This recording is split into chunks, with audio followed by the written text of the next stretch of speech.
welcome back to my YouTube channel bersama aku Diana Puspita, tentunya di acara Coffee Date with Tante D. Kali ini aku udah nggak sendiri lagi nih, ditemenin sama teman aku yang udah lama banget menghilang tapi kayaknya baru pulang dari Amrik. Halo Jehan. Halo Kak Di. Ih, cantik banget macan. Apa tadi macan apa, Bo? Macan ternak satu ini. Bo, apa sih macan ternak? Tuhan tolong. Mama cantik antar anak. Ya ampun. Emang mama kali. Iya, mama kali ya. Anaknya sekarang? Nggak bisa dibilang aku umurnya baru 21 gitu, nggak bisa ya? Nggak bisa ya? Dedek cantik. Kenapa harus mama cantik? Nantinya Decan ya, Iya. nggak apa-apa buat aku, kamu tetap Decan. Buat anak-anak kamu ya kan, kamu macan ternak. Aduh, itu dapat dari mana sih macan ternak? How are you by the way? Baik Kak Di, Kak Di Ya apa ampun, kabar? baik banget. Ya gini lah, makin subur ya kan, makin lebar ya kan. Gak apa-apa, kan kesuburan itu kan menunjukkan kebahagiaan, ya kan, dan kemakmuran. Banget. Terus kamu apa kabarnya nih? Udah Aku lama baik nggak banget, kelihatan. Kak Di. For your information nih ya, Loves, dia itu dulunya juga ada di dunia entertainment, ya kan? Sempat ya. Terus tiba-tiba memilih jalan karir yang berbeda. Karir yang berbeda. Iya kan, jadi seorang businesswoman, jadi entrepreneur. Jadi ibu rumah tangga dulu. Oh, jadi ibu rumah tangga dulu. Sebenarnya gue nggak bahas ibu rumah tangganya ya kan, tapi karena dia memunculkan ya sudah.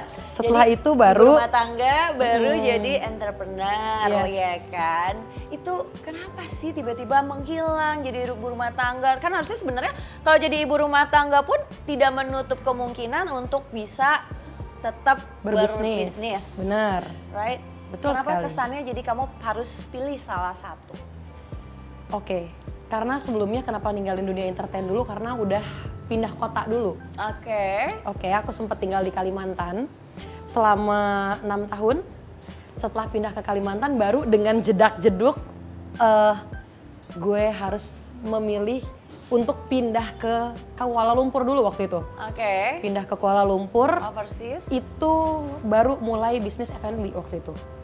Di sana. Oh ya? Yes. Di Kalimantan apa di Kuala Lumpur. Kuala Lumpur. Bisnisnya Di Kuala food Lumpur. and beverage. Food and beverage waktu itu, waktu di Kuala Lumpur. Dengan nggak ada basic bisnis sama sekali. Wow. Nggak ada. Wow. Cuma kayak nanya kanan dan kiri, trial and error pasti, Yes. ya kan? Di sana bertahan sekitar 6 bulan, sekarang masih berjalan yang di sana. Tapi aku udah kayak dari jarak jauh aja lah. Tapi Gitu. masih berjalan nih si bisnis Masih berjalan, food ada and teman aku beverage yang yang di di Kuala Lumpur ini. Masih. Oke. Masih berjalan. Terus habis itu akhirnya balik lagi ke Jakarta. Setelah balik ke Jakarta, sempat jadi pegawai juga di sebuah perusahaan IT. Oke, jadi karyawan. Tapi sepertinya itu bukan passion aku. Baru habis itu aku kenal sama satu orang yang mengenalkan aku sama bisnis kesehatan dan estetika, which is kita suka sekali itu, ya kan? Cewek-cewek suka kesehatan, suka kecantikan, bertahan sampai sekarang hampir 2 tahun. Masih jalan? Masih laku keras? Alhamdulillah. Wow, Masih keren gitu, banget ya, Kak banyak Di. ya. Ternyata ada yang lebih cuan ya. Di atas cuan masih ada cuan lagi. Dari KL, Jakarta, Kalimantan, terus apa balik lagi lagi ke lagi ke Jakarta. Jakarta. Itu dia karena sebelumnya nggak ada sekolah bisnis sama sekali, jadi kayak yang passion gue di mana ya, gue sukanya apa ya, bisanya di mana nih. Kenapa sih memilih untuk jadi seorang entrepreneur? Sebenarnya kan jadi entertainer juga oke-oke aja ya kan, penghasilannya ya kan. Terus apa yang membuat kamu I need to jump in gitu into business gitu loh? Apakah karena you need a lot of money atau you love money? It's one of the reason. Okay, I love money also. Iya kan? Everybody needs money, love money. Iya bener kan. Jadi sebenarnya gini Kak, menurut aku ya, kayak even sekarang orang-orang yang di dunia entertain juga cari bisnis. Apa yang bisa mereka karyakan, apa yang kira-kira bisa make money buat mereka lah. Nah dan menurut aku kalau misalnya kita cuma di dunia entertain aja, tuh kayak ada masanya. Iya, everybody say that. Iya kan, ada masa-masanya kayak pas lo lagi jobnya lagi banyak, itu berarti lo bisa make a lot of money. Tapi pas waktu lo lagi kayak agak kurang, terus gue ngapain gitu kan. Makanya kenapa aku mulai berbisnis dari kecil-kecil dulu, supaya untuk jangka panjangnya. Terus bisnis yang kamu jalanin ini ya udah membuahkan hasil yang banyak belum buat kamu? Kan ini kan lagi pandemik ya. Oke, waktu started mungkin belum ada pandemik, tapi ketika pandemik hit us, semua jadi rencana jadi terpending, goal-goal juga jadi berkurang, iya kan? Bener-bener itu benar. Jadi fortunately aku memulainya ini kan di 2019 waktu itu, di 2019, which is itu mendekati pandemik ya. Maju ke tahun 2020, Januari, Februari, Maret udah mulai deg-degan. Mulai kan, wah siapa yang bisa afford untuk amount segini untuk invest di bisnis yang sekarang aku kerjain di pandemi kayak gini gitu kan. Karena kan lumayan gitu amountnya kan kalau misalnya orang mau beli produknya gitu kan. Sempet agak nggak percaya diri sebenarnya waktu itu. Tapi karena aku udah nge-build dari sebelumnya, nge-build relationship sama calon-calon klien dari sebelumnya, di bulan Mei itu closing sekitar 12 orang. Dan itu tenaga kerja, SDM? Oh bukan. Atau reseller? Jadi aku beli franchise-nya. Oke. Aku beli franchise-nya, produknya produk dari Jepang gitu, baju terapi. Tapi itu kayak orang beli program gitu loh Kak. Jadi pada saat orang afford sekian amount-nya, dia akan mendapatkan programnya tapi lifetime. Tapi jumlahnya lumayan nih, makanya di masa pandemik ini kayak aku tadinya masih kayak, ini bisa apa enggak ya, bisa survive apa enggak ya. Tapi ternyata pada saat bulan Mei itu sekitar 12 orang closing tuh kayak bisa untuk kehidupan beberapa 1-2 tahun lah. Oke. Gitu. Tapi alhamdulillah masih jalan terus dan masih ada pembelinya terus sampai sekarang. Masih karena anyway bisnisnya memang udah 32 tahun, jadi aku tinggal kayak nerusin aja, udah ada template-nya. Oh jadi kayak ini bisnis keluarga atau pribadi ya? Enggak. Jadi bisnisnya ini awalnya ini dari Taiwan perusahaannya. Dari Taiwan di tahun 88, which is 32 tahun yang lalu berkembang ke 7 negara sampai tahun 2006 masuk Indonesia. Nah 2 tahun lalu aku baru beli franchise-nya kayak gitu. Oke. Benar-benar menguntungkan nggak sih di pola pikir kamu sebenarnya? Menguntungkan Kak, karena gini, bisnis kesehatan, estetika itu dicari terus. Banyak orang yang interest ya. Ibaratnya kayak sesepi-sepinya semua orang butuh sehat, cewek semua butuh cantik. Jadi kayak gua rasa ini tepat buat gue. Marketnya udah ada. Marketnya udah ada. Gitu. Oke. By the way, gue haus. Mau pesen apa nggak? Aku mau apa cappuccino. Ice or hot? Ice. Halo, mau pesen dong ice cappuccino, adakah? Aku biasa ya. Waduh, kalau sukanya cappuccino nih. Iya. Terus tiba-tiba iPad-nya kelok loh, Wak. Kamu sukanya cappuccino ya? Ini aku nggak tahu sumbernya dari mana. Sumbernya dari Mas sebelah situ. Katanya kalau cappuccino, peminum cappuccino disebut-sebut gemar bersosialisasi. Oh gitu. Biasanya sih aku caramel macchiato. Dan sering menghabiskan waktu nongkrong bersama orang-orang terdekat. Baik. Mereka juga senang saat diberi kesempatan untuk mengontrol sesuatu. I think yes, you like control something. Oke. Sebagai contoh, mereka biasanya tertarik untuk merancang suatu pertemuan. Tadi apa? Macchiato. Macchiatonya nggak dibuatin loh. Macchiato nggak dibuatin ya? Dibuatin tuh, nggak ada ya contekannya ya. Lucu ya sumbernya.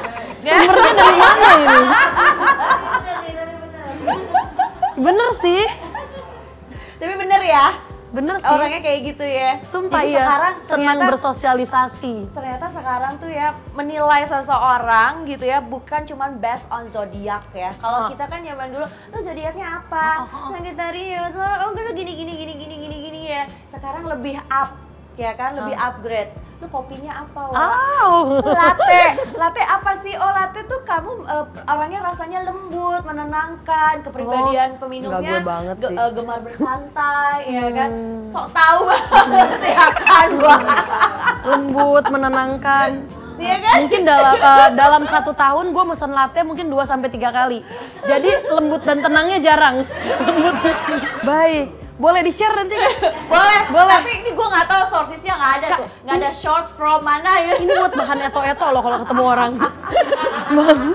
Buat sepik-sepik Yeah. ya kan. Jadi sekarang modus ya kan, bukan cuma berdasarkan zodiak atau cuma nanya nomor telepon, tanya ya kan kopinya rasanya apa.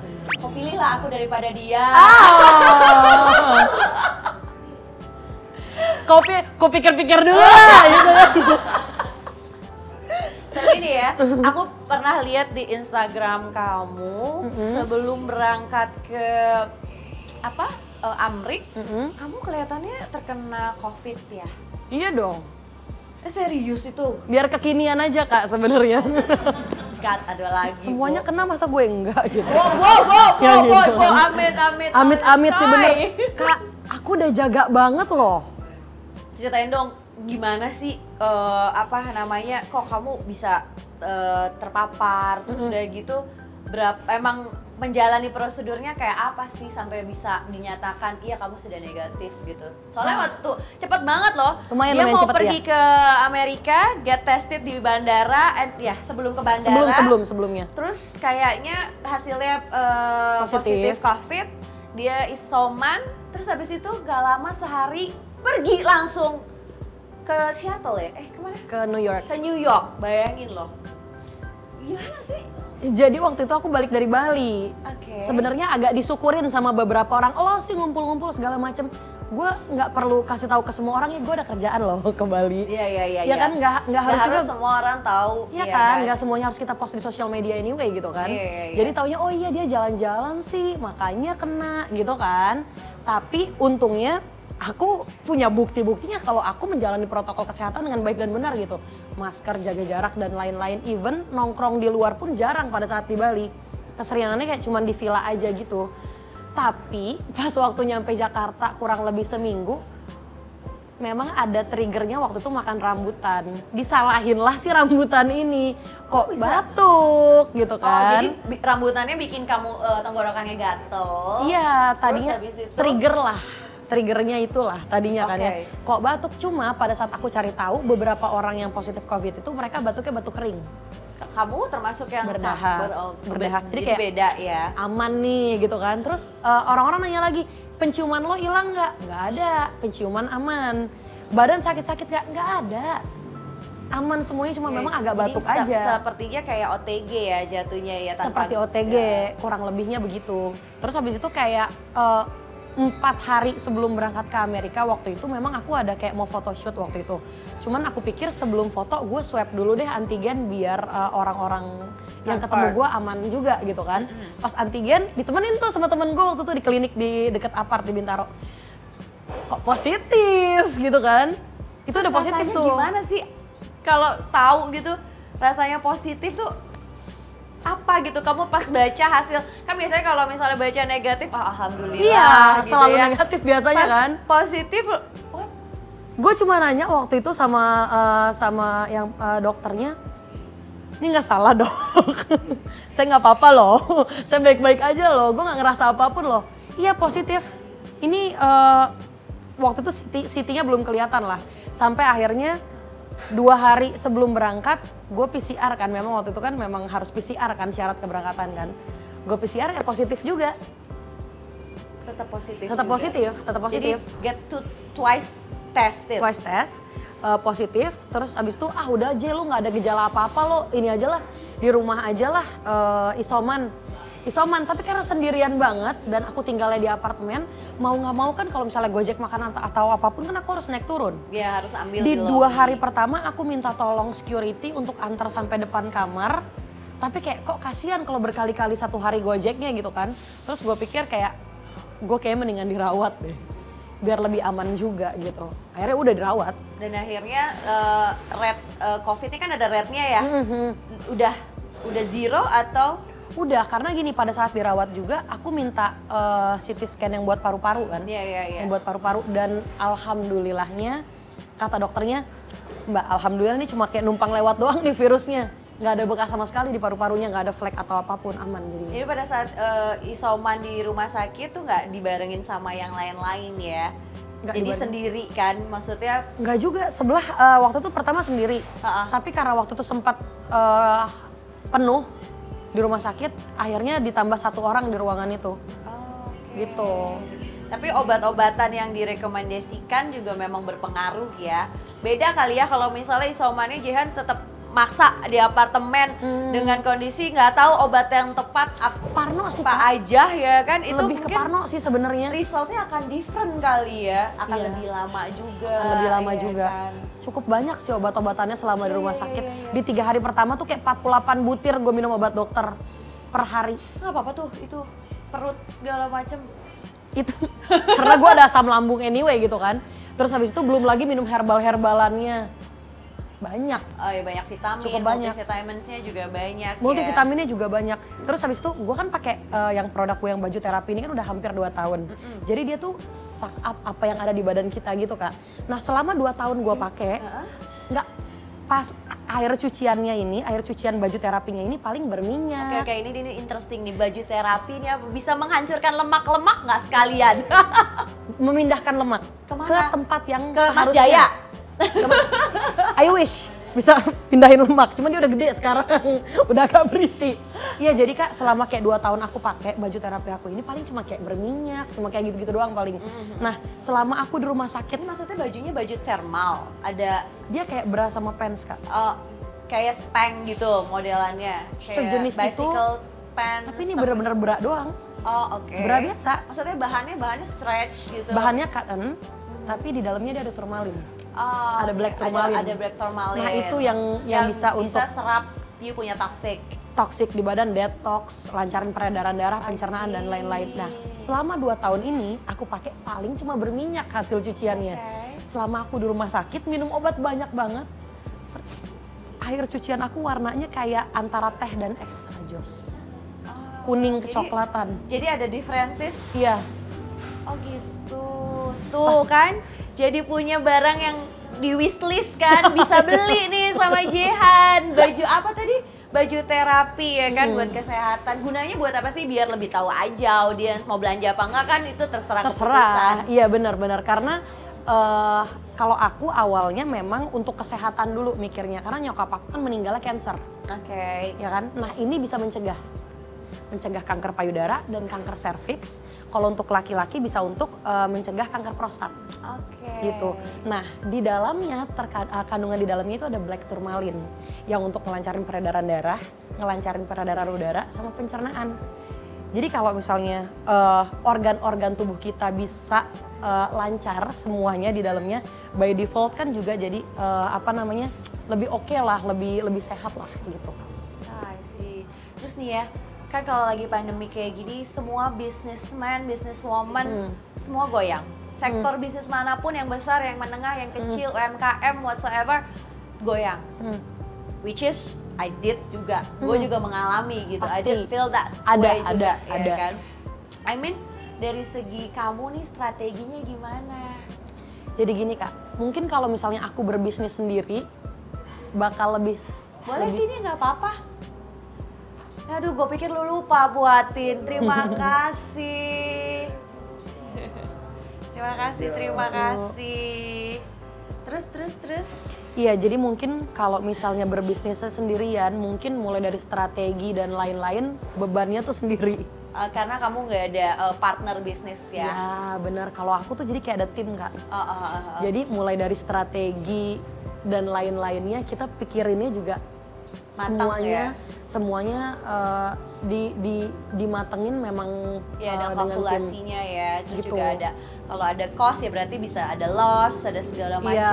Iya, dan strateginya juga memang dari perusahaan semuanya udah ngaturin, kayak mulai dari ada diskon, terus habis gitu ada banyak lah strategi yang dikasih, dan memang dalam 1 minggu itu pakai Zoom semua kita kan, karena kan kita semuanya di beda-beda negara nih Kak. Aku di Indo, terus mereka ada yang di Taiwan, ada yang di Hong Kong, ada yang di Singapura, ada yang di Malaysia, dan semuanya itu memang kita ngobrolnya semua pakai Zoom. Gitu. Tapi kalau misalnya before pandemic, berarti bisnis inilah yang membawa kamu banyak ke luar negeri dong harusnya ya? Kan kalau kamu bilang tadi kan pakainya Zoom ya di sini. Biasanya kan berarti ada kegiatan-kegiatan yang harus dilakukan di luar negeri, misalnya pertemuan-pertemuan. Iya, ada segala pertemuannya. macam. Silakan loh diminum. Iya, aku coba ya. Yoi.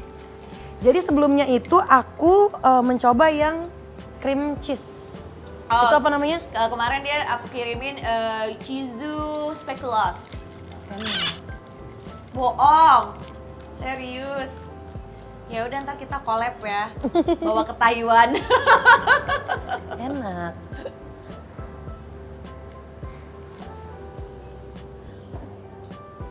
Oh gitu, jadi bisnis inilah yang bisa membawa kamu sampai ke luar negeri. Kalau kemarin ke Amerika kan sekalian berkunjung ke keluarga ya. Berkunjung ke keluarga. Tapi dengar-dengar di Amerika juga ada bisnis. Di Amerika ini kalau kemarin di Amerika tuh sebenarnya aku bawa produk yang sekarang lagi aku jalanin di Indo. Jadi ini mulai mau berkembang ke Amerika dan Cina. Oh, jadi kamu mau targetin ke orang-orang yang ada di sana. Di sana. Bisnisnya masih sama. Bisnisnya masih sama. Cuma mau coba untuk dikembangkan sampai ke sana gitu. Hebat banget, itu Wonder Woman sekali loh, banyak banget bisnisnya ya kan. Dari kecil lama-lama jadi bukit ya kan. Terus ada lagi satu lagi kalau nggak salah dia punya bisnis apa yang kita talking about the school, Lego School, Creative Kids School. Iya, itu Lego. Lego itu sekolah apa? Mungkin biar orang-orang juga banyak tahu. Jadi itu mungkin kalau misalnya kita dengar tentang Lego, kebayangnya kan nge-build bangunan. Sebelum pandemik memang Creative Kids ini Lego kita ketemunya offline, anak-anak datang mereka les untuk ngebentuk-bentuk bangunan. Tapi karena sekarang selama pandemi kita ngelakuinnya semuanya online dan anak-anak diajarin untuk nge-build bangunan dan lain-lainnya secara 3D. Oke, itu dong, kayak apa mainan apa? Minecraft ya. Minecraft, ya, just jadi like that? Ini tuh ada tahap-tahapnya dari mulai usia 3 tahun sampai SMA. Mulai dari level basic, construction sampai robotik. Gitu. Nice, interesting tuh kan, dapat informasi lagi. Jadi buat kalian semua nih loves ya yang mau cari baju terapi ya kan biar makin sehat di era pandemik bisa hubungin Madam Jehan ya kan. Terus mau apa tadi? Mau masukin anaknya untuk les Lego? Iya, les Lego Madam Jehan lagi ya kan. Mau bikin apa? Kosmetik, apa mau apa tadi estetika, apa segala macam Madam Jehan lagi. Nanti aku kasih linknya ya. Kontak Madam Jehan di mana? Thank you banget loh. Aduh mampir-mampir dong sering-sering ke sini. Iya, insya Allah. Ini cukup interesting tempatnya, lucu Kak, lucu. Serius. Ini Kak di semua yang Nata dan lain-lainnya. Ini masa Mas Jaya. Lucu Kak. Terus Jehan ada yang mau disampaikan nggak sama audiens aku supaya bisa seperti Jehan punya bisnis di usia masih muda belia supaya jadi power girl, jadi girl boss ya kan? Jadi menurut aku bisnis apapun yang mau kalian jalani jangan cuma sebatas mimpi. Mulai aja dulu, mulai dari yang kecil karena hal yang besar juga start dari yang kecil. Oke. Gitu, dan jangan sampai stop di mimpi tapi realisasiin.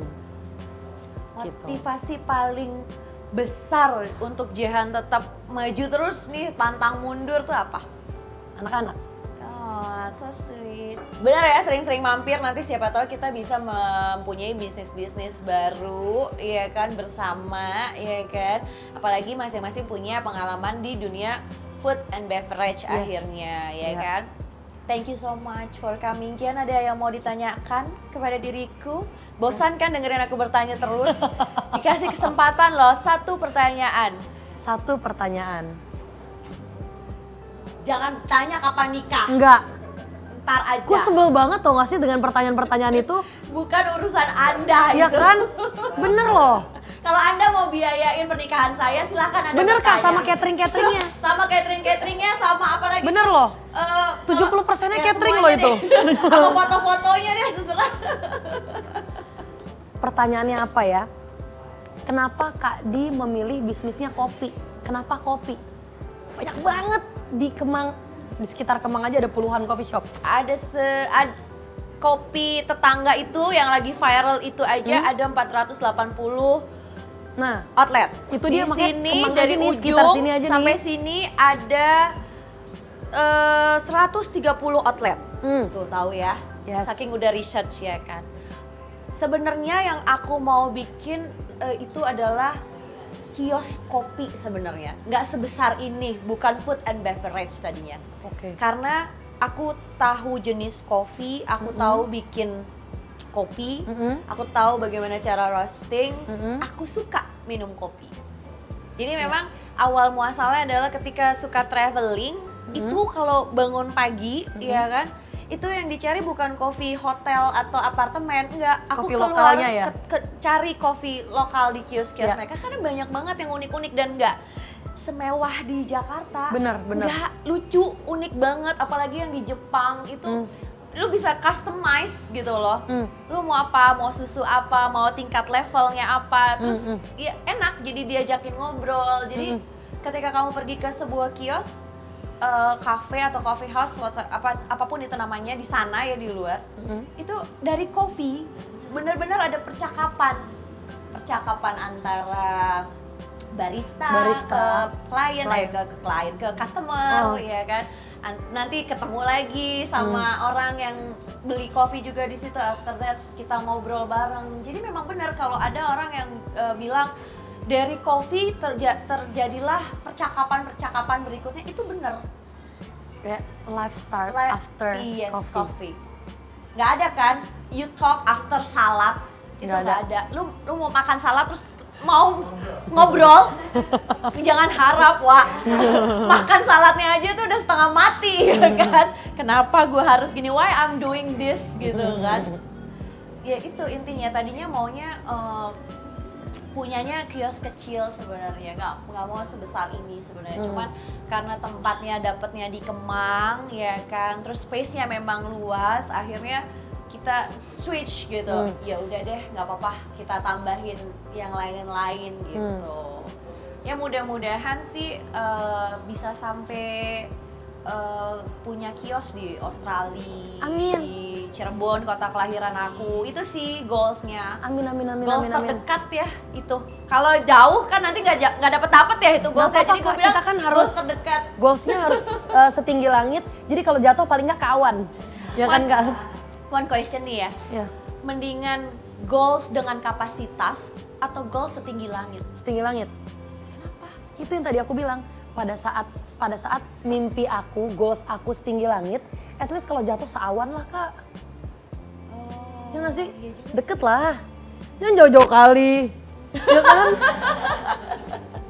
Nggak apa-apa dong. Yes, ya kan? yes. Ya, Kan feel goals. free. Goals, ya kan? Tapi aku percaya sih, setiap kita punya goals, apapun itu kan udah terucap ya dari dalam hati, itu nyampe-nya sampai atas. Bener, itu kan kayak target Di di diri atas kita dulu sendiri yang kan? tahu. Di atas duluan yang tahu, bukan Bener. lu duluan, bukan Betul. emak bapak lo duluan. Betul. Di atas dulu yang tahu. At least usaha semaksimal mungkin. Ketika atas tahu, seluruh universe itu berbicara untuk mendekatkan goals kamu. Amin, gitu kan? Itu aku percaya banget.